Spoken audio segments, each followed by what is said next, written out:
안녕하세요. 10월 한 달 동안 성경 통독 365를 담당하고 있는 김건영 목사입니다. 지난 주간은 에스겔 31장부터 호세아 6장까지의 내용을 함께 살펴보았죠. 오늘은 호세아 7장부터 마지막 14장까지, 그리고 요엘, 아모스, 오바댜, 요나까지의 내용을 함께 살펴보도록 하겠습니다. 먼저 호세아 7장은 위기 상황에서도 하나님을 찾지 않고 아수르와 애국과 동맹 관계를 맺고자 노력하는 이스라엘의 모습이 나타나 있습니다. 하지만 이런 그들의 노력은 실패하여 결국 그들이 의지하려고 했던 나라들에 의해 무거운 짐을 지게 될 것이고, 또 여호와를 찾지 않고 바알을 숭배하는 그들은 속이는 활처럼 파멸을 당하게 될 것임이 선포되고 있습니다. 8장에서는 하나님과의 언약을 어기고 여러 우상을 섬기는 가운데 하나님 아닌 이방 나라들과 동맹 관계에 의존하려 했던 이스라엘에 대한 임박한 심판이 나팔 소리로 비유되어 나타납니다. 9장은 이스라엘 백성들의 죄로 인한 하나님의 심판의 내용이 보다 구체적으로 기술되어 있습니다. 그것은 소출이 감소되고 또 이방의 포로가 되며 후손이 감소할 것 등의 내용이지요. 그리고 이런 예언은 실제 북이스라엘이 기원전 722년 아수르의 멸망됨으로 성취되었습니다. 10장에서 이스라엘은 스스로의 국가적인 번영에 도취되어 우상 숭배를 자행했는데, 성경은 이를 두 마음으로 묘사하고 있습니다. 한쪽으로는 세상, 즉 우상을, 다른 한쪽으로는 하나님을 섬기는 그들의 부패한 모습은 당시 이스라엘의 영적 상태를 가장 정확하게 드러낸 모습이었죠. 11장에서 호세아 선지자는 광야 백성들이 출애굽의 구속 사건을 잊어버리고 배은 망덕했듯이 당시 이스라엘이 하나님의 거듭된 긍휼을 거부했던 것을 꾸짖고 있습니다. 하지만 이런 이스라엘의 폐허까지도 하나님께서는 끌어안으시고 40년 동안 참으시고 결국 이스라엘 백성들을 가나안으로 인도하셨듯이 이스라엘을 궁극적으로 회복시키실 것임을 잘 보여주고 있습니다. 12장에서 호세아는 다시 북이스라엘의 죄악과 심판을 언급하고 있습니다. 특히 이곳에는 야곱의 일생과 출애굽 역사가 등장하고 있는데요. 이는 이스라엘 백성들의 죄를 지적하고 회개를 촉구하는 역할을 하고 있는 것이죠.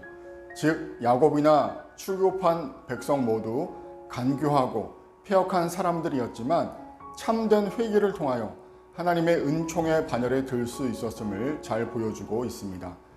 13장에서는 이스라엘 백성들의 배교한 모습을, 또 그 뒤로는 그로 말미암은 멸망의 당위성이 선포되고 있습니다.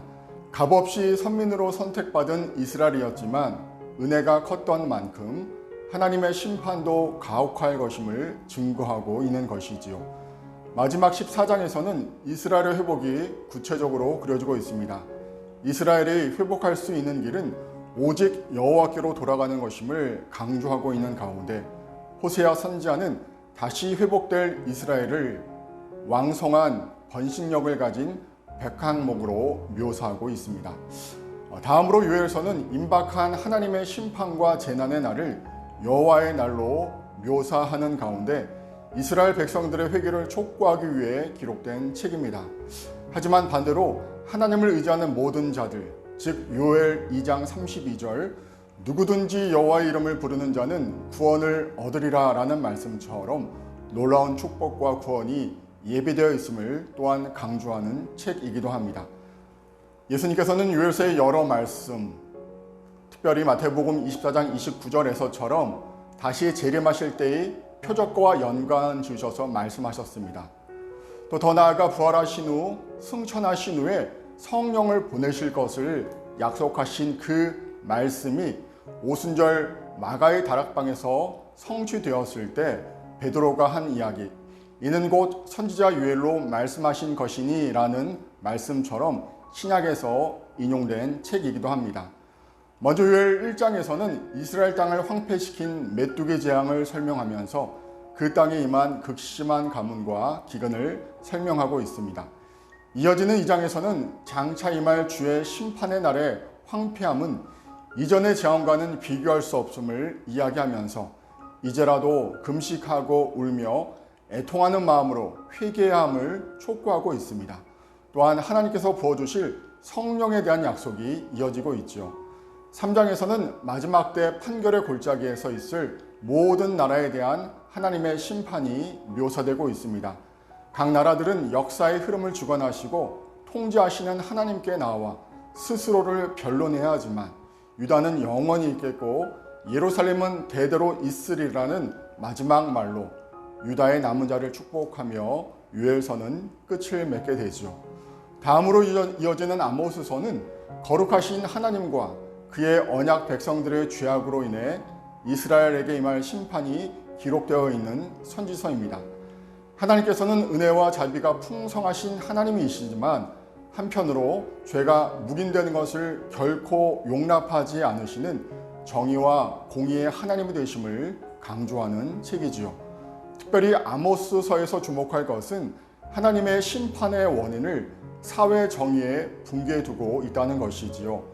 다른 예언서의 경우에도 이스라엘 상류층 또는 지배 계층의 책임을 간간히 지적하는 가운데 저들의 부패를 개탄하고 있지만 아모스처럼 일관되고 강력한 어조로 사회 정의의 붕괴, 사회 지도자들 또 이 타락을 심판의 결정적인 원인으로 제시하는 경우는 없음을 보게 됩니다.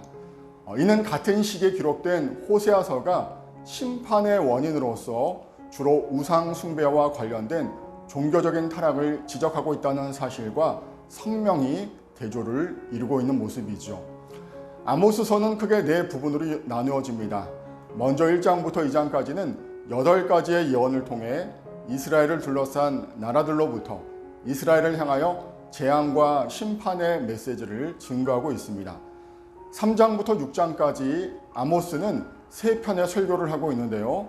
첫 번째 설교가 나타나는 3장에서는 이스라엘의 죄악으로 인한 심판의 일반적인 선포가 나타나고 있고요.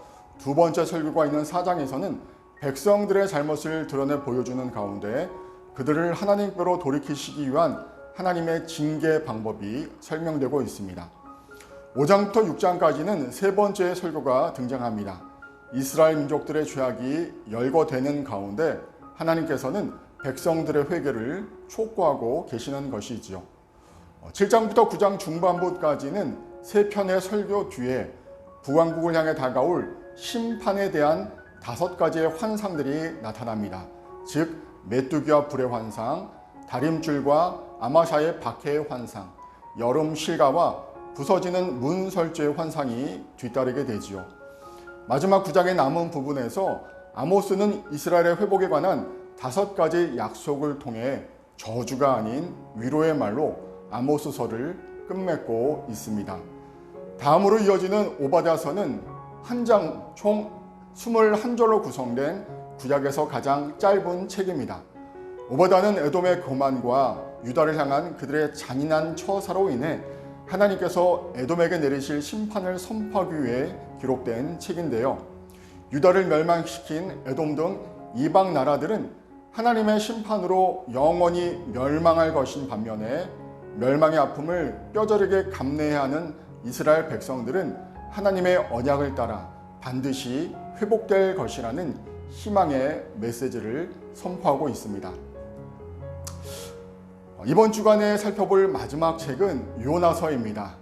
요나는 하나님께서 열방을 구원하시기 위해 이스라엘을 세우셨다는 사실을 일깨워 주시는 가운데 하나님의 은혜로우신 부르심과 그 초청은 그에게 회개하고 돌이키는 모든 자들에게 주어짐을 알리기 위해 기록된 책입니다. 흥미로운 것은 요나는 예수님께서 자신과 비교하신 유일한 선지자라는 것이지요. 마태복음 12장 39절부터 40절까지의 말씀. 예수께서 대답하여 이르시되 악하고 음란한 세대가 표적을 구하나 선지자 요나의 표적밖에는 보일 표적이 없느니라.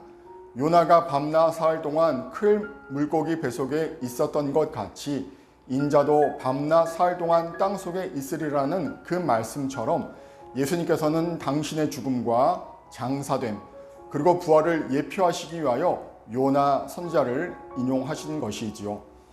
먼저 요나 1장에서는 니네로 가라는 하나님의 그 소명에 불순종하는 요나의 모습, 그리고 이에 대한 하나님의 심판으로 인해 바다에 던져지는 요나의 모습이 등장하고 있습니다. 2장에서는 물고기 뱃속에서 자신의 죄를 회개하며 하나님의 말씀에 순종하고자 하는 요나의 모습이 나타나지요. 3장에서는 니네로 가라는 두 번째 소명에 순종하여 회개를 선포하는 요나의 모습, 그리고 그의 메시지에 따라 회개하는 니느웨 사람들의 모습이 나타나고 있습니다. 마지막 4장에서는 니느웨를 향한 하나님의 사랑과 긍휼의 마음이 요나의 분노와 불평의 모습과 대비되고 있죠. 요나는 하나님께서 니느웨를 멸하지 않으실 것을 알았기 때문에 자신의 메시지가 가져온 결과에 만족하지 않았습니다. 하지만 하나님께서는 넝쿨과 벌레 한 마리, 동풍을 사용하시는 가운데 11절에 나타난 요나를 향한 마지막 질문, 하물며 이 큰 성읍 니느웨에는 좌우를 분별하지 못하는 자가 12만여 명이요 가축도 많이 있나니 내가 어찌 아끼지 아니하겠느냐라고 반문하시면서 열방을 향하신 하나님의 긍휼의 마음을 드러내시고 깨닫게 하십니다. 지금까지 말씀을 함께 간략히 정리해 봤는데요. 이번 한 주간도 선선한 가을의 정경 속에서 말씀으로 새로운 힘을 얻고 주님과 동행하시는 우리 모든 서소문의 성도님들 되시기를 간절히 소망합니다. 감사합니다.